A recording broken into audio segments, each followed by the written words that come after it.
तो hello guys, welcome back to my YouTube channel MGM career institute. तो चलिए आज के इस वीडियो को हम यहाँ शुरू करते हैं। जैसे कि आपने थंबनेल और टाइटल देख लिया होगा, ये वीडियो होने वाला है फर्स्ट ईयर के रिगार्डिंग। बहुत सारे स्टूडेंट को फर्स्ट ईयर के रिगार्डिंग बहुत सारी प्रॉब्लम्स फेस करनी पड़ रही है, उनको चीज़ों के बारे में पता नहीं है। डेली कुछ ना कुछ मैसेजेस और क्वेरीज आ रही हैं, तो उनको सॉल्व करने के लिए एक पूरी इन्फॉर्मेटिव वीडियो मैं बना रहा हूँ। इसमें आपको A to Z जितनी हेल्प मैं कर सकता हूँ मैं इस वीडियो के थ्रू करूँगा। तो इस चैनल को सब्सक्राइब जरूर कर लेना, वीडियो को लाइक शेयर करना ना भूलना। तो चलिए इस वीडियो को शुरू करते हैं। वीडियो शुरू करने से पहले ये भी बता देता हूँ कि आज की इस वीडियो में मेरे साथ है मेरे मामा, जो कि 5-6 साल का एक्सपीरियंस रखते हैं सॉफ्टवेयर डेवलपिंग की फील्ड में और करेंटली एज सॉफ्टवेयर डेवलपर कहीं काम कर। चलिए, तो आपके जो क्वेश्चंस है उनके डायरेक्ट आंसर मैं लूँगा 5-6 साल के एक्सपीरियंस रखने वाले एक सॉफ्टवेयर डेवलपर से, क्योंकि मुझे तो ज़्यादा एक्सपीरियंस है नहीं, मैं भी आपसे 2 साल ही बड़ा हूँ, 3rd ईयर में हूँ। तो उनसे एक एक क्वेश्चंस को मैं पूछने की कोशिश करूँगा। ठीक है मामा, सबसे बेसिक क्वेश्चन है कि एक फर्स्ट ईयर स्टूडेंट को कॉलेज में आने से पहले क्या क्या करा होना चाहिए और क्या करना चाहिए फर्स्ट ईयर में। देखो, सबसे पहले तो आप फर्स्ट ईयर में नए नए होते हो तो पहले तो आपको एटमॉस्फेयर समझना पड़ता है कॉलेज में। और जैसे कि आपकी ब्रांच डिपेंड करती है, आपकी ब्रांच क्या है। जैसे कि आप कंप्यूटर साइंस ले रहे हो या AI/ML ले रहे हो, तो आजकल के करंट सिनारियो जो चल रहा है, जो कि IT फील्ड में सिनारियो चल रहा है, वो मोस्टली हम कॉलेजेस करते हैं, प्राइवेट कॉलेज से डिग्री लेते हैं। I am not talking about any specific college, but yes we are taking some degree from the specific college. And हम मोस्टली थ्योरेटिकल पे ध्यान दे देते हैं, जो कि थ्योरेटिकल हमारे काम नहीं आता है कुछ एक लेवल तक, लेकिन उसके बाद आपको एट द एंड, आप जब सॉफ्टवेयर डेवलपर आप खुद को बोलते हो, तो आपको एक सॉफ्टवेयर डिजाइन करना आना चाहिए या फिर डेवलप करना आना चाहिए। हर कोई एक फ्रेशर होता है, बट उस फ्रेशर को क्या क्या स्टार्ट करना चाहिए अपन वो स्टार्ट करते हैं। तो सबसे पहले तो जैसे कि आप फर्स्ट ईयर में हो तो आपको सब सब्जेक्ट पढ़ने होते होंगे, मैथ्स, फिजिक्स, डिफरेंट सब्जेक्ट जो होते हैं। ठीक है, आप उनको भी फोकस कीजिए, लेकिन साथ ही साथ आप पहले, जैसे बहुत से स्टूडेंट होते हैं जिनको फर्स्ट ईयर में आते हैं लेकिन लैपटॉप चलाना नहीं आता है। बहुत से स्टूडेंट होते हैं जिनको नॉलेज होता है लेकिन वो बताते नहीं। बहुत से स्टूडेंट होते हैं जो कि ऑलरेडी 9-10 से ही कोडिंग स्टार्ट कर देते हैं, तो उनको एटलीस्ट बेसिक आइडिया होता है ना। तो ये वीडियो उनके लिए है जिनको बिल्कुल कुछ नहीं आता है। मतलब जिनको आता है वो तो ऑलरेडी पता है उनको क्या क्या करना है, बट जिनको कुछ नहीं आता है उनके लिए सबसे पहले तो आप एक daily minimum 3 to 4 hours start कीजिए, टाइम देना कि आपको क्या क्या पढ़ना है और क्या क्या नहीं पढ़ना है। तो सबसे पहले तो आपको है ना बेसिक्स प्रोग्रामिंग स्टार्ट करनी, किसी भी स्पेसिफिक लैंग्वेज से। आप C से स्टार्ट करो, C++ पढ़ो या जावा पढ़ो, कोई सी भी लैंग्वेज पढ़ो। अब पहले आपको, वैसे यूजुअली टीचर्स बोलते हैं कि C स्टार्ट करो, क्योंकि C एक फंडामेंटल है। अगर आप C स्टार्ट करोगे तो ही आप मतलब एटलीस्ट दूसरी चीज़ें कवर कर पाओगे। कोडिंग के बेसिस पे बात कर रहा हूँ मैं। जैसे कि हम जब इंग्लिश लर्निंग स्टार्ट करते हैं या फिर हम एक स्पोकन इंग्लिश कोचिंग ज्वाइन करते हैं, तो वो पहले क्या करते हैं, आपको बेसिक वोकेबलरी सिखाते हैं, उसके बाद टेंस सिखाते हैं, उसके बाद फिर आपको धीरे धीरे स्टेज पे जाना सिखाते हैं और फिर बोलना सिखाते हैं कि आप कैसे उसको बोल पाओगे। ठीक है, अब होता क्या है, सेम प्रोग्रामिंग लैंग्वेज में भी होता है। एक दिन में कोई भी एक्सपर्ट नहीं बन जाता है, टाइम देना पड़ता है हर चीज़ को। आपको पहले C स्टार्ट करना है तो C के बेसिक्स पढ़िए, पहले तो थ्योरेटिकल बेसिक्स पढ़िए, C को जानिए, C क्या होती है, क्यों यूज़ करते हैं, क्या रीज़न है उसका। उसके बाद फिर आप जब आपका इतना हो जाए, उसके बाद आप थोड़े बेसिक स्कूल लेवल के प्रोग्राम, आई वुड सजेस्ट कि Geek for Geeks पे बहुत सारे प्रोग्राम्स हैं स्कूल लेवल के, वहाँ से आप एटलीस्ट बेसिक सिंटेक्स देखो कि C का सिंटेक्स क्या है प्रोग्राम बनाने के लिए। और उसके बाद फिर आप ये भी जान सकते हो कि मतलब बेसिक्स, जैसे कि फंक्शंस क्या होते हैं, स्ट्रिंग क्या होते हैं, पॉइंटर क्या होते हैं। मतलब ये बेसिक चीज़ें जान जाओगे तो मैक्सिमम इंटरव्यू क्वेश्चन में ये भी पूछा जाता है। जब हम किसी कंपनी में बैठते हैं ना, तो पॉइंटर्स पे भी बहुत ध्यान दिया जाता है। रिकर्सन्स, जो कि बहुत मतलब मेन टॉपिक है अगर हम कोडिंग के फील्ड में बात करें तो। अभी तो आधे ज़्यादा लोगों ने इनके बारे में सुना भी नहीं होगा कि होता क्या है। That's fine, not an issue कि आपने नहीं सुना है तो आप नहीं कर सकते, ऐसा नहीं है। एक गवर्नमेंट स्कूल से पढ़ने वाला बच्चा भी बहुत अच्छी जगह जा सकता है और एक प्राइवेट स्कूल से CBSE ICSE पढ़ने वाला भी कहीं भी मतलब कुछ नहीं कर सकता है। दैट डजंट मैटर कि आप कहाँ हो, दैट डिफाइन कि अब आप क्या करने वाले हो नेक्स्ट 4 ईयर। अभी जो अपन ने बात करी कि फर्स्ट ईयर में कोडिंग करना चाहिए और क्या क्या करना चाहिए, अगर ये आप नहीं करते हैं तो मैं बताता हूँ क्या होगा। अगर सिर्फ आप कॉलेज की एग्जाम के लिए पढ़ते हैं और सिर्फ उतना ही पढ़ के रह जाएंगे फर्स्ट ईयर में, तो जब सेकंड ईयर में आप कॉलेज जाएंगे, मैं कागज पे लिख के देता हूँ, जब आपके साथ वाले उन स्टूडेंट्स को आप जो देखोगे जिन्होंने इसको ऑलरेडी कर लिया है, आपका कॉन्फिडेंस 0 हो जाएगा, 0। अगर कहीं 50 पे था तो 0 पे आ जाएगा। तो इतना याद रखो, मैं यूं भी नहीं बोल रहा कि बिल्कुल पागल होके पढ़ो, पर 1 घंटा 2 घंटा सिर्फ कोडिंग को दे दो। भले ही अभी स्टार्ट नहीं करना, 1 महीने बाद करो, पर फर्स्ट ईयर होते होते सी लैंग्वेज खत्म कर देना, क्योंकि सेकंड ईयर आते ही तुम्हारे पास जो कोडिंग सब्जेक्ट है उनका लोड आएगा, सारे प्रोग्रामिंग वाले सब्जेक्ट होंगे। सेकंड ईयर जैसे AI/ML के बच्चे हैं तो उनको ऑपरेटिंग सिस्टम पढ़ना पड़ेगा, कंप्यूटर नेटवर्क, DSA पढ़ना पड़ेगा, ओपम पढ़ना पड़ेगा, COA पढ़ना पड़ेगा, ISM, बहुत सारी चीजें आ जाएंगी, तो वहाँ फिर तुम मैनेज नहीं कर पाओगे। दूसरी बात, फर्स्ट ईयर में जितने कंपटीशन हो सब में जितना पार्ट ले सकते हो उतना लो। मैंने अपने फर्स्ट ईयर के ऑलमोस्ट 90 to 95% कॉम्पिटिशन में पार्टिसिपेट किया और 70 to 80% में फर्स्ट प्राइज मेरे को मिला है। उसके अंदर में 1-2 में सेकंड थर्ड भी लगा है। तो मुझे इसी बात की खुशी है कि मैंने पूरे फर्स्ट ईयर में हर जगह पार्टिसिपेट किया। लेकिन जो साथ के बच्चे बहुत सारे थे जो कॉलेज तो आते थे लेकिन कहीं पार्टिसिपेट नहीं करते थे, उनको हम खुद बोलते थे कि भाई हमारी टीम में आ जाओ, कर लो पार्टिसिपेट, लेकिन नहीं करते थे। वो बाद में मुंह देखते हैं कि यार काश कर लिया होता। तो ये गलती आप मत करना। मैं ये बता रहा हूँ कि मैंने मिस्टेक नहीं करी है तो आप भी मत करना। जितने कंपटीशन है, जितना स्पोर्ट्स खेलना है, सब फर्स्ट ईयर में कर लेना। सेकंड ईयर में एकदम प्रेशर बिल्ड होगा।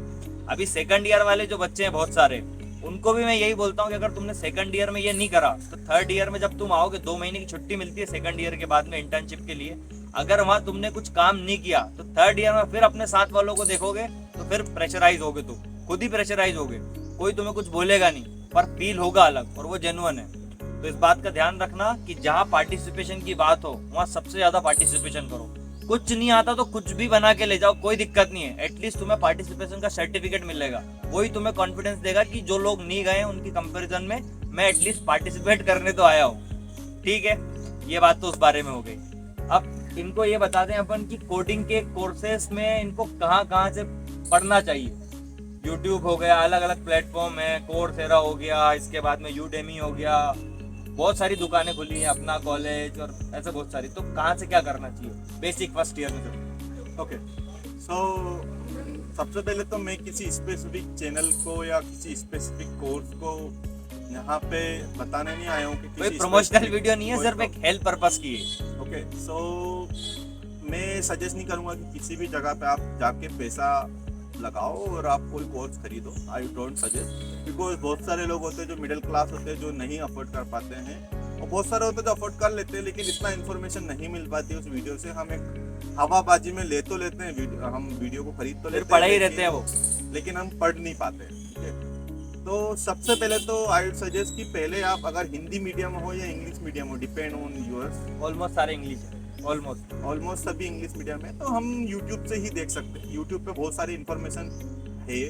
जहाँ पे हम वीडियो देख के, क्योंकि आप फर्स्ट ईयर में अगर आप कोर्स खरीद भी लोगे तो आप इतनी इन्फॉर्मेशन नहीं निकाल पाओगे। क्योंकि क्या होता है ना, जब आप कोडिंग स्टार्ट करते हो तो आपको 1-2 महीने तक तो ये पता भी नहीं पड़ता है कि आप कर क्या रहे हो।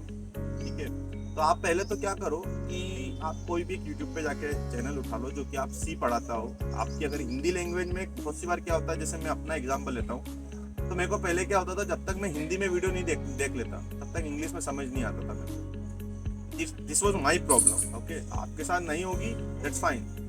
अब पहले आपको क्या करना है, जब आप डे 1 से कोई भी सम ऑफ 2 नंबर का प्रोग्राम बनाओगे या फैक्टोरियल का प्रोग्राम बनाओगे तो आपको नहीं समझ में आएगा कि क्या कर क्या रहा है। कोई प्रॉब्लम नहीं है, आप देखो प्रोग्राम को, समझो, और वही सेम प्रोग्राम देख के और गिग फॉर गिग्स प्लेटफॉर्म पे या हैकर रैंक पे या लीड कोड पे कहीं पे भी आपको जहाँ सुटेबल लगे, पहले आई वुड सजेस्ट कि गिग फॉर गिग्स सबसे बेसिक है, पहले वहाँ पे जाके प्रोग्राम बनाना स्टार्ट करो। जब तक वो कॉन्फिडेंस नहीं देगा ना, जब तक वो नहीं करेंगे तब तक स्टार्ट नहीं होगा। ठीक है, तो यूट्यूब पे बहुत सारे चैनल्स हैं जिनको सी से पढ़ना चाहिए। कोर्सेरा वगैरह, यूडीमी वगैरह से कोर्स मत लेना। ठीक है, वहाँ से पहले वीडियो पढ़ो, पहले बेसिक्स समझो। बेसिक्स समझने के बाद ऑटोमेटिकली जब आपको कॉन्फिडेंस आएगा तो फिर आपको बहुत सारी इन्फॉर्मेशन जब आप डिस्कस करोगे लोगों से या कहीं पे सर्च करोगे तो ऑटोमेटिक आजकल तो हर जगह पे इन्फॉर्मेशन रखी हुई है। आप गूगल पे भी जाओगे तो बहुत सारी इन्फॉर्मेशन है, यूट्यूब पे भी बहुत सारी इन्फॉर्मेशन है और धीरे धीरे आपको मिल जाएगी। तो पहले स्कूल लेवल स्टार्ट करो, फिर बेसिक लेवल होता है गीक फॉर गिग्स पे, बेसिक लेवल तक स्टार्ट करो क्योंकि सेकंड ईयर में आई थिंक डेटा स्ट्रक्चर आता है। हाँ, तो डेटा स्ट्रक्चर के बिना आधी कोडिंग्स अधूरी है। ये जो मैं बोल रहा हूँ स्कूल लेवल, ये बिल्कुल बेसिक क्वेश्चंस रहते हैं जिसमें एलसीएम निकालना है, फैक्टोरियल्स निकालना है, सम ऑफ टू नंबर्स निकालना है, कैलकुलेटर बनाना है। तो इनमें कोई एक स्पेसिफिक डेटा स्ट्रक्चर की जरूरत नहीं है, ठीक है। तो आप पहले ये स्टार्ट करो, उसके बाद फिर आपको ऑटोमेटिक कॉन्फिडेंस आने लगेगा, ठीक है। अगर आप डेली टाइम दोगे, मिनिमम आई वुड सजेस्ट कि 1 घंटा दो या 2 घंटा दो। पूरा टाइम भी देने की नहीं बोल रहा हूँ, लेकिन आपका अगर इंटरेस्ट है तो आप पूरा टाइम भी दे सकते हो, ऐसी कोई प्रॉब्लम नहीं है।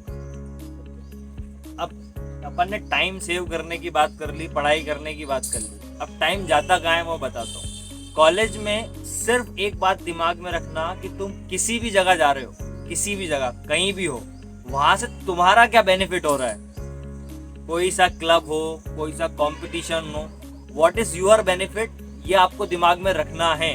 कहीं भी जा रहे हो, अगर आपको पता ही नहीं है कि आप वहां क्यों और फिर भी वहां जा रहे हो और टाइम वेस्ट कर रहे हो, तो फिर ये आपकी गलती होगी, है ना।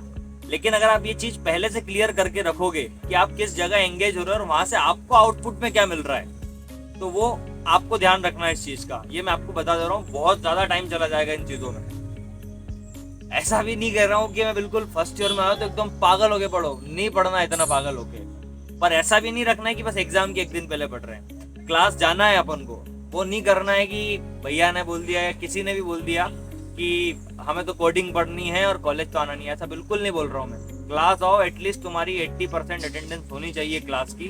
उससे ये होगा कि बहुत सारी चीजें। अच्छा मुझे एक बात बताओ कि इंजीनियरिंग में तुम्हें फर्स्ट ईयर में बहुत सारे सब्जेक्ट्स पढ़ाए जाएंगे। तुम्हारी ब्रांच क्या है? Computer science. तुम्हें पढ़ाया जाएगा सिविल इंजीनियरिंग, तुम्हें पढ़ाया जाएगा मैकेनिक्स, तुम्हें पढ़ाया जाएगा मैकेनिकल, तुम्हें पढ़ाया जाएगा इंजीनियरिंग ड्राइंग, तुम्हें पढ़ाई जाएगी फिजिक्स, केमिस्ट्री, मैथ्स। इनका कोई तो रोल होगा आगे जाके 4 साल में, तभी तुम्हें पढ़ाई जा रही है। तो इनकी क्लास को छोड़ो मत तुम ऐसे।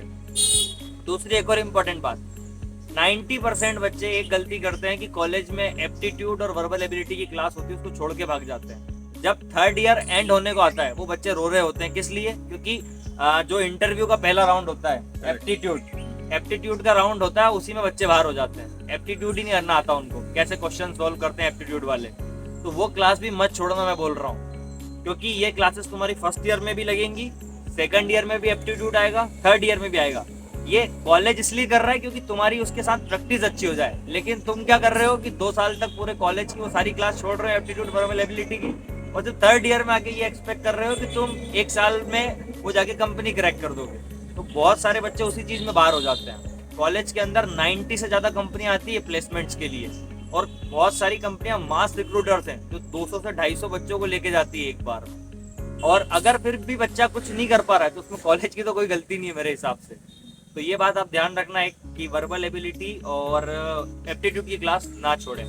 दूसरी बात, कोई भी बुक आपको एज इट इज खरीदनी नहीं है। कॉलेज में लाइब्रेरी है अपने, वहाँ पे बहुत सारी बुक्स अवेलेबल है।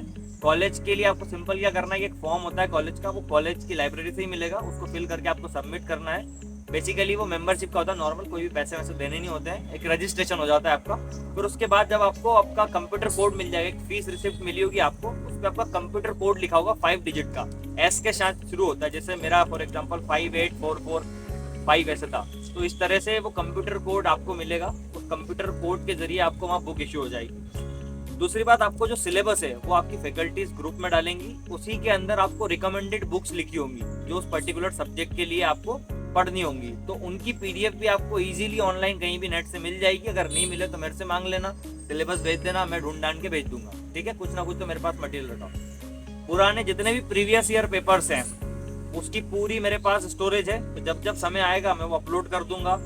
मस्ट डू टॉपिक्स की इसी चैनल के अंदर मैं वीडियोस डालता हूँ, जिससे होगा क्या कि लास्ट टाइम पे भी जैसा आपका पूरा रिवीजन कंप्लीट है, लेकिन बहुत सारे बच्चे ऐसे हैं कि नींद ही नहीं खुलती है, पता ही नहीं कि क्या पढ़ना है। तो आप एक बार अगर उस वीडियो को भी देख लोगे तो मैं गारंटी दे रहा हूँ 80 to 90% मार्क्स आपके कहीं नहीं गए, क्योंकि आएगा वही। सबसे अच्छी बात हमारे कॉलेज की क्या है कि हमारा कॉलेज है ऑटोनोमस कॉलेज। कॉलेज के अंदर ही पेपर बनता है, कॉलेज की फैकल्टी इसको चेक करती है तो ये सबसे बेनिफिट की बात है। पहले होता क्या था कि आरजीपीवी से पेपर आता था और आरजीपीवी में चेक होने के लिए जाती थी पेपर्स, मतलब कॉपियाँ। तो उसमें ऐसा होता था कि अगर बच्चे ने 4 पेज का आंसर लिखा है, उसने कुछ भी लिखा है, गाना लिख दिया उसमें, तो सामने वाले का माने कि मुझे 10 में से 5 नंबर देना है, तो आंख बंद करके चेक कर देता था और 5 नंबर दे देता। तो उसमें जिसने लिखा उसका भी नुकसान और जिसने नहीं लिखा उसका फायदा। तो अपने कॉलेज में ऐसा नहीं है, अपने कॉलेज में कॉपी चेक होती है, बाकायदा कॉपी भी दिखाई जाती है, जैसे स्कूल में टेस्ट कॉपी दिखाई जाती थी। अभी जैसे MST 1 होगा आपका, कुछ 1-2 महीने बाद होता है, मिड सेमेस्टर 1 बोलते हैं। 2 मिड सेमेस्टर होते हैं एक साल में। पहला होता है MST 1, दूसरा होता है MST 2। उसके बाद आपकी एंड सेम की एग्जाम होगी, जिसको सेम 1 की एग्जाम बोल देते हैं हम। तो इनकी कॉपीज भी आपको बाकायदा दिखाई जाएगी, परूजल बोलते हैं उसको। उसमें कॉपी आपको दिखाई जाएगी। अगर आपको कहीं भी लगता है कि यार मेरा यहाँ नंबर बढ़ना चाहिए था या मैंने ये लिखा है चेक नहीं हुआ, तो वो आपके लिए एक बेनिफिट वाला पार्ट होता है। तो ये बहुत अच्छी बात है IPS कॉलेज की, कि IPS कॉलेज एक ऑटोनोमस कॉलेज है, ठीक है।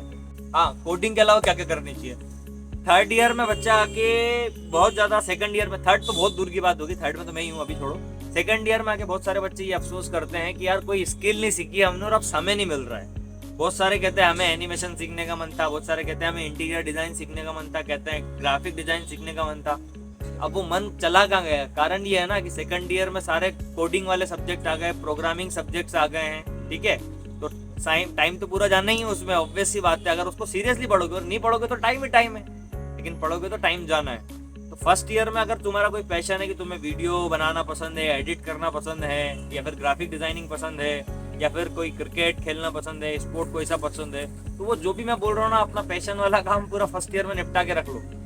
ऐसा नहीं कह रहा हूँ कि 1st ईयर के बाद नहीं करना है, लेकिन जो तुम्हें उसमें मेन फ्रेमिंग करनी है अपने अंदर कि मुझे ये सीखना है, वो तुम 1st ईयर के अंदर ही करने की कोशिश करना। 1st ईयर तुम्हारा लगभग 8 से 9 महीने का चलेगा, बहुत बड़ा टाइम है, तो उसको जाने मत देना। बाकी तुम्हारी मर्जी है, मैं तो एक हेल्प के बेसिस पे बता रहा हूँ। आपका एक्टिव रहना जरूरी है क्लास में। अगर नहीं आ रहा तो आप पूछो, और फैकल्टीज सारे अपने PhD है, मास्टर डिग्री के साथ है, तो वो दिक्कत तो आनी नहीं है। अगर आपको समझ नहीं आ रहा है वो पढ़ा रहे, कोई दिक्कत नहीं, आप दूसरी बार पूछो, आपकी हेल्प करेंगे 100%। और कॉलेज में इतने सारे फैकल्टीज आपकी हेल्प करने के लिए रेडी रहेंगे। अगर आप कोई कंपटीशन में पार्ट कर रहे हैं तो बहुत अच्छी बात यह है कि अगर आप उनके पास गाइडेंस के लिए जाएंगे। देखो, सबसे पहली बात है, अगर कंपटीशन में आप पार्ट ले रहे हो, अगर आपको समझ नहीं आ रहा है कि क्या करना है, कैसे बनाना है, सबसे बेस्ट तरीका है कोई भी एक फैकल्टी के पास आप चले जाओ और उनसे उसके बारे में पूछना शुरू कर दो। क्यों? क्योंकि अगर जो गलती आप बिना पूछे प्रोजेक्ट बनाने में कर देते और जो आपका आइडिया आप बिना किसी को बताए डायरेक्ट जाके उसको प्रेजेंट कर देते, उससे बढ़िया अगर मान लो कोई फैकल्टी के पास जाओगे कि सर या मैम मैं ऐसा करना चाहता हूँ, तो क्या ये सही है? अगर वो गलत होगा तो आपको वहीं रोक के उसे करेक्ट कर देंगे। लेकिन अगर आप उनके पास नहीं जाते हो, डायरेक्ट प्रेजेंट कर देते, तो आप एक स्टेप वहीं फेल हो जाते। सबसे अच्छी बात यह है कि कोई भी आइडिया है तो एक फैकल्टी के पास जाओ, उनसे डिस्कस करो कि सर या मैम मैं ऐसा करना चाहता हूँ, तो आपकी हेल्प करेंगे। मैंने जो करा मैं वो बता रहा हूँ, ठीक है। तो मेरी एक फैकल्टी थी डॉक्टर कविता सोनी मैम, उन्होंने बहुत हेल्प करी मेरी उसके रिगार्डिंग, तो मैं उनका आज भी थैंकफुल हूँ। जितने मेरे अवार्ड्स हैं उनका क्रेडिट मैं आज भी उन्हीं को देता हूँ, भले ही वो कहती कि ये मेरी वजह से, लेकिन मैं कहता हूँ ये उन्हीं की वजह से है। तो आप भी कोई भी एक फैकल्टी से गाइडेंस जरूर लीजिए, तो आपका जो कंपटीशन का रिप्रेजेंटेशन होगा वो और ज़्यादा मजबूत हो जाएगा, ठीक है। तो अब जैसे कि बहुत सी बार क्या होता है, हम 1st ईयर में स्टार्ट करते हैं, लेकिन हमें और भी सब्जेक्ट पे ध्यान देना होता है। जैसे कि अभी ऐड किया एप्टीट्यूड और रीजनिंग, तो मोस्ट ऑफ द इंटरव्यूज में बैठने से पहले हम रिटर्न राउंड देना पड़ता है, करेक्ट? हाँ, सुनो, सबसे बेसिक बात, मामा अपनी कंपनी के अंदर इंटरव्यू लेते हैं, तो इन्हीं से जान लेते हैं पूरी प्रोसेस क्या है। बहुत सारे लोगों को पता ही नहीं होता है कि भैया हमने तो बस एडमिशन ले लिया, लेकिन पता ही नहीं होता क्या है। तो मामा बताओ बेसिक से।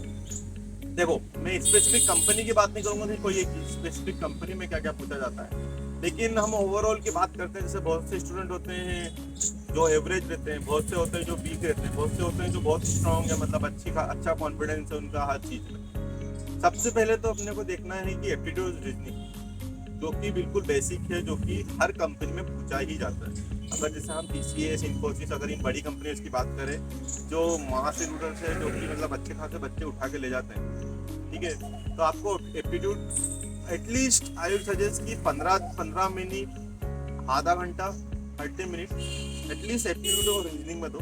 रीजनिंग बहुत ज़्यादा डिफिकल्ट नहीं है, बट एप्टीट्यूड थोड़ा सा, जिसको नहीं आता है उसके लिए थोड़ा सा डिफिकल्ट लगेगा। उसके बाद फिर हल्का सा बेसिक्स ऑफ DBMS, जो कि आपका आई थिंक 2nd या 3rd ईयर में आएगा। 3rd ईयर है ना। 3rd ईयर में DBMS आता है, डेटाबेस मैनेजमेंट सिस्टम। ठीक है, उसमें बेसिक्स जानना होता है, उसके बाद एसक्यूएल क्वेरीज भी लिखना होता है, ठीक है। क्योंकि बेसिक्स ऑफ एसक्यूएल अगर आपको नहीं आता है तो आप आधे इंटरव्यू में तो वैसे ही बाहर हो, क्योंकि कोडिंग के साथ साथ आपके साथ एसक्यूएल भी पूछा जाता है। और उसके बाद फिर नेटवर्किंग में भी आपको बेसिक्स आना चाहिए, आईपी एड्रेस वगैरह और जो पूरा लेयर्स होती सब्जेक्ट है, कंप्यूटर नेटवर्क करके सब्जेक्ट आएगा सेकंड ईयर में, उसमें पूरा बताएंगे इस बारे में। और जो DBMS है उसकी थ्योरेटिकल क्लासेस तो होती हैं, साथ में एक SQL और MongoDB की जो है लैब भी लगाई जाती है सारी ब्रांचेस के लिए जिनको DBMS सब्जेक्ट है। मेरे हिसाब से ऑलमोस्ट सब में AIML में भी है, CSE में भी है, तो सबको ही होगा। कंप्यूटर साइंस की सारी ब्रांचेस में DBMS तो पढ़ाया ही जाएगा बेसिकली। करेक्ट। सो कॉलेज में क्या होता है कि बेसिक लेवल पे पढ़ाया जाता है, ठीक है।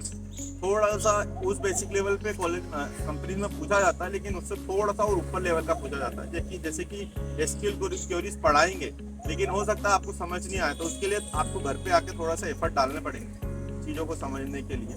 उसके बाद फिर ऑपरेटिंग सिस्टम भी पढ़ना पड़ेगा, OS, जो कि थर्ड सेमेस्टर में पढ़ा। हाँ, so कुछ कंपनी में पूछा जाता है वो भी, मतलब at least basics, process, threads, different types of operating systems like that. उसके बाद फिर अगर हम बात करें तो मेनली जैसे अब थोड़ा AIML की तरफ मतलब थोड़ा मार्केट स्विच हो रहा है, ठीक है। तो बेसिक्स ऑफ AIML भी आना चाहिए आपको, मतलब बेसिक्स की लर्निंग, अपना सुपरवाइज लर्निंग और डिफरेंट लर्निंग होती है, उनको जानना है अपने को। बेसिक्स हम यूट्यूब पे कोई वीडियो भी देख सकते हैं कि वो कैसे यूज़ कर रहे हैं मशीन लर्निंग को, वो भी हम एक बार जान सकते हैं, मतलब एटलीस्ट हमारी अंडरस्टैंडिंग के लिए कि हमें पता रहे कि क्या होता है। लेकिन आप अभी फर्स्ट ईयर में हो तो इतना प्रेशर मत डालना खुद पे कि आपको पता ही नहीं पड़े कि आप मतलब दो नाव चल रही है, दोनों नाव में अलग अलग पैर रख के चल रहे हो और कुछ समझ ही नहीं आ रहा है। नहीं, एकदम चिल रहना है और बिल्कुल। काम करना है बस। आराम से 1 घंटा 2 घंटा आप आराम से निकाल सकते हो। 2 घंटा बहुत ज़्यादा नहीं होता है, ठीक है। आप आराम से उसको निकालो और उसके बाद फिर आप आराम से कोडिंग के साथ साथ अपनी जो कॉलेज की एक्टिविटी है वो भी करो। और जो मैंने सब्जेक्ट बोले हैं, जो अलग से सब्जेक्ट बोले, ऑपरेटिंग सिस्टम, DBMS, नेटवर्किंग और SQL, ये चीज़ें आप भले सेकंड ईयर में पढ़ सकते हो, ऐसा कोई नहीं है कि फर्स्ट ईयर में ही पढ़ना है। बट अगर हाँ बेसिक्स पता रहेगा आपको, जो कॉलेज में पढ़ाया जा रहा है आपको, वो चीज़ आपको याद रहनी चाहिए। चलो, तो अपन ने बात कर ली है बहुत सारे टॉपिक्स के बारे में पहले। अब एक बेसिक सी बात आएगी, कॉलेज में आए हो तुम, यहाँ थोड़ी सी हाइप सुनोगे, पता चलेगा तुम्हें CGPA, SGPA। पागल नहीं होना इस बात के पीछे। मामा, SGPA, CGPA के बारे में क्या बताना चाहोगे आप, और इनको थोड़ा सा एक बार बताओ। ओके, सो कोई भी कंपनी होती है तो वो जब अपन कंपनी में बैठते हैं तो एक उनका अपना क्राइटेरिया रहता है कि जैसे आपका, जैसे बहुत सी कंपनीज का क्राइटेरिया होता है कि 60% एंड अबव, मतलब आपका 10, 12 और ग्रेजुएशन में 60% के अबव होना चाहिए, या मतलब 7 CGPA के अबव होना चाहिए, ठीक है। अब सीन क्या होता है कि अपन बेसिक्स तो पढ़ना स्टार्ट कर देते हैं, जो कि हमने कोडिंग वगैरह स्टार्ट कर ली है, पर हम फिर उसके चक्कर में अगर हमने कॉलेज के सब्जेक्ट छोड़ दिए तो हम भूल जाते हैं कि क्या CGPA होता है, ठीक है। तो आपको मिनिमम 7 और 7.5 के अबव आपका CGPA रखना है। ऐसा नहीं है कि बिल्कुल 7.5 के नीचे आ गए और पता ही नहीं पड़ा। ऐसा भी नहीं बोल रहा हूँ मैं बिल्कुल कि 9.5 और 9 के अबव भी रखना है, बहुत एक्स्ट्रा ऑर्डिनरी बनना है। अगर आप एक एवरेज स्टूडेंट भी हो तो दैट्स फाइन, कि कोई इशू नहीं होता उसमें, क्योंकि आप जब कोई भी कोडिंग करते हो या कोई सब्जेक्ट पढ़ते हो, ठीक है, अब जब आप दूसरे कंप्यूटर से रिलेटेड जो भी सब्जेक्ट पढ़ते हो तो आप कोरिलेट कर पाते हो। तो जब आप एग्जाम के लिए भी पढ़ोगे ना तो वो बहुत एडवांस, ऐसा नहीं है कि मतलब बिल्कुल दोनों का पाथ अलग अलग है, दोनों का पाथ मिक्स ही है। जब आप ये पढ़ोगे तो ये ऑटोमेटिक समझ में आने लगेगा, तो वो चीज़ें भी कवर हो जाएगी। लेकिन हाँ, मतलब 7.5 से नीचे मत रखना, एटलीस्ट 7.5 तो रखना यार, क्योंकि बहुत सी कंपनी, अगर बड़ी कंपनीज में गए तो वो तो 6 पे भी एग्री कर लेते हैं, 6.5 पे भी। लेकिन 7.5 तो मिनिमम क्राइटेरिया है कि जहाँ पे आपको CGPA पे रखना हो। बहुत सारा यही पता नहीं होगा कि SGPA और CGPA का फुल फॉर्म क्या है। मैं तो यही बेसिक समझ के चल रहा हूँ, जिस तरह के तुम बिल्कुल बेसिक सवाल पूछ रहे हो। तो SGPA का मतलब होता है सेमेस्टिव ग्रेड परफॉर्मेंस एनालिसिस, और CGPA का होता है कम्युलेटिव ग्रेड परफॉर्मेंस एनालिसिस। तो जो आपकी पूरी 8 सेमेस्टर की SGPA होगी उसको अपन 8 से डिवाइड करके एवरेज निकाल देंगे, प्लस करके पूरी 8 सेमेस्टर की एसजीपीए को 8 से डिवाइड करके उसका एवरेज निकाल देंगे तो वो आएगी आपकी सीजीपीए।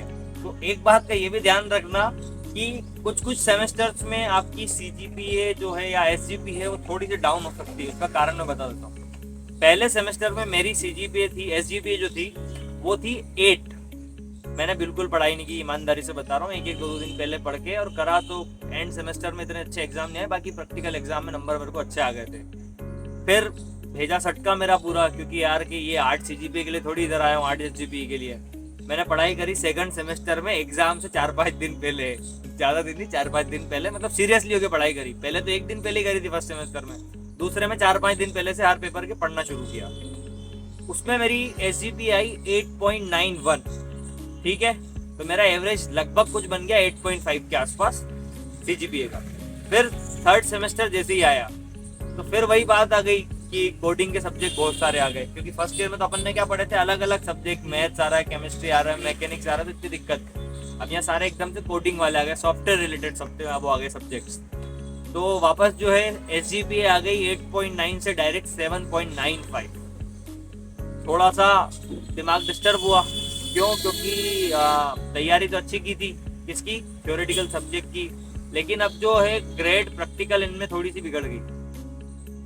फोर्थ सेमेस्टर की बात करें तो वहाँ फिर वापस थोड़ी सी गिरी अपनी एसजीपीए, वही 7.8 के लगभग। फिर दिमाग खराब हुआ तो वापस अब जो टोटल 4 सेमेस्टर का एवरेज बन रहा है मेरी सीजीपीए का, वो कुछ 8.1 के आसपास बन रहा है। तो अब मेरा जब 8.1 के आसपास रख रहा है तो मैं ये एम कर रहा हूँ कि जो थर्ड सेमेस्टर है उसमें एटलीस्ट मैं 8.5 के ऊपर स्कोर करूँ, एटलीस्ट, अगर मुझे 8 के ऊपर इसको बना के रखना है तो इसीलिए तुमसे एक बात बोलना चाह रहा हूँ कि फर्स्ट ईयर में, मैं पूरे यूं नहीं कह रहा हूँ 2 सेमेस्टर, एक अगर सेमेस्टर कोई सा खराब हो भी गया तो तुम्हारा जो एवरेज है वो 8.5 का होना चाहिए।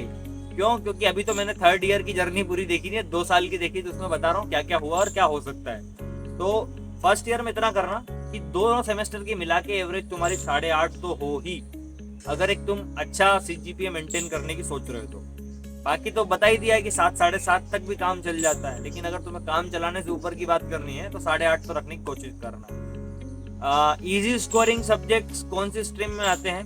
जब जो केमिस्ट्री होती है आपकी, इसमें मैकेनिक्स होता है, मैकेनिकल होता है, और एक कैलकुलस थोड़ा सा टफ पड़ जाता है, वो पता नहीं आप लोगों को पहले सेमेस्टर में पढ़ाया जाएगा, सेकंड में। मुझे chemistry, mechanics, mechanical second semester में पढ़ाया गया था, और उसके साथ में कैलकुलस पढ़ाया गया था जो कि मैथ्स का सब्जेक्ट है। उनके साथ मुझे इंग्लिश पढ़ाया गया था, और एक सब्जेक्ट और कोई सा था, एग्जैक्टली भी नाम याद नहीं आ रहा है, बहुत सारे सब्जेक्ट हैं उसमें।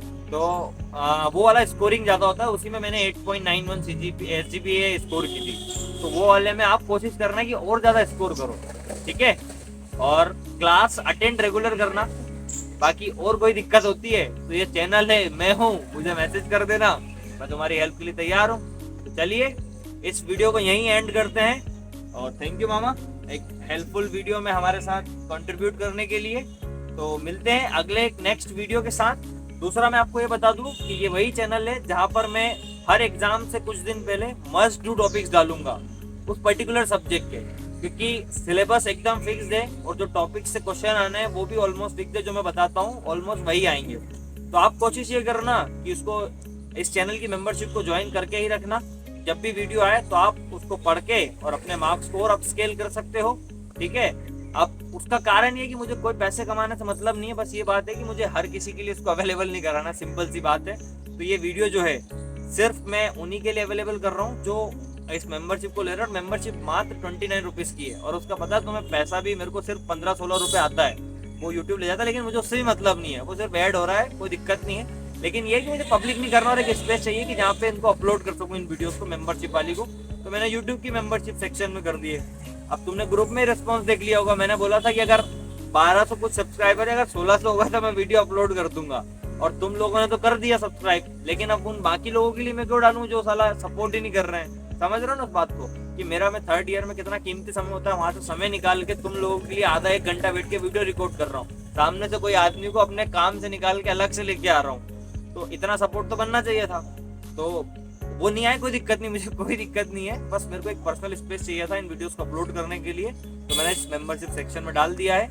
बाकी आपको कोई भी दिक्कत हो तो मैं हमेशा के लिए आपके साथ रेडी हूँ। हाँ, एक और बेसिक सी बात, बहुत सारे बच्चे ये पूछ रहे हैं कि भैया कॉलेज में हम आए तो हमें साइंटिफिक कैलकुलेटर लेने के बारे में बोला जा रहा है। तो साइंटिफिक कैलकुलेटर का मैं आपको बता देता हूँ, मार्केट में दो ही नाम चलते हैं, एक ओरेवा और कैशियो। कैशियो बहुत पुराना नाम है। अब उसका कारण ये है कि उसका नाम बन गया है तो रेट बहुत ज्यादा हो गए। कैशियो जब मार्केट में आता था तो 400-500 रुपए का आता था एक टाइम में, ठीक है, मतलब उसकी कॉस्ट इतनी है नहीं। अगर आप दिमाग लगाओगे तो एक प्लास्टिक है और उसमें थोड़ा सा नीचे जो भी उसके कंपोनेंट्स है, अगर उनकी आप कॉस्ट भी जोड़ने की कोशिश करोगे तो वो इतनी ज्यादा जाएगी नहीं। लेकिन उसकी एमआरपी 1245 रुपए है। आप इंजीनियरिंग कर रहे हो, लॉजिकली सोचना कि इतनी सी चीज क्या 1200 रुपए की वो हो सकती है, सोचना इस बात को। क्योंकि अगर उसका नाम चल गया है, ब्रांडिंग इतनी हो गई है, तो उसका रेट जो है उन्होंने बहुत ज्यादा हाई फाई कर दिया है। वो मार्केट में आपको एमआरपी से ही मिलेगा 1245 का। लेकिन जो मेरी शॉप है एमजीएम, वहाँ पे आपको 1160 रुपए का मिल सकता है। लेकिन मैं आपको सजेस्ट नहीं करूंगा क्योंकि मैं गलत चीज नहीं बताऊंगा। मेरे को प्रॉफिट उसमें भी है और उसमें भी है, लेकिन मैं गलत चीज इसलिए नहीं बताऊंगा क्योंकि मैं नहीं चाहता, क्योंकि मैंने भी यूज नहीं करा। मैं खुद ओरेवा यूज कर रहा हूँ। ओरेवा की एमआरपी 550 है। पूरे बाजार में आपको 550 रुपए से कम में कोई नहीं देगा। मेरे एक रिलेटिव की उसकी पूरी एजेंसी है, इसलिए मैं आपको वो डायरेक्ट होलसेल रेट में 480 रुपीज में अवेलेबल करा रहा हूँ। नीचे मेरा नंबर दिया होगा डिस्क्रिप्शन में, आपके पास होगा तो आप मेरे से कांटेक्ट करके और आप उसे ऑर्डर कर सकते हैं। आपको कॉलेज में ही वो वहाँ पे मिल जाएगा, ठीक है। और भी अगर कोई डाउट हो तो बताना, कोई दिक्कत नहीं है मेरे को। मैं कभी भी वीडियो बना के आपको बता के हेल्प करने के लिए रेडी हूँ, ठीक है। तो चलिए इस वीडियो को यहीं एंड करते हैं और मिलते हैं एक नेक्स्ट वीडियो में। धन्यवाद।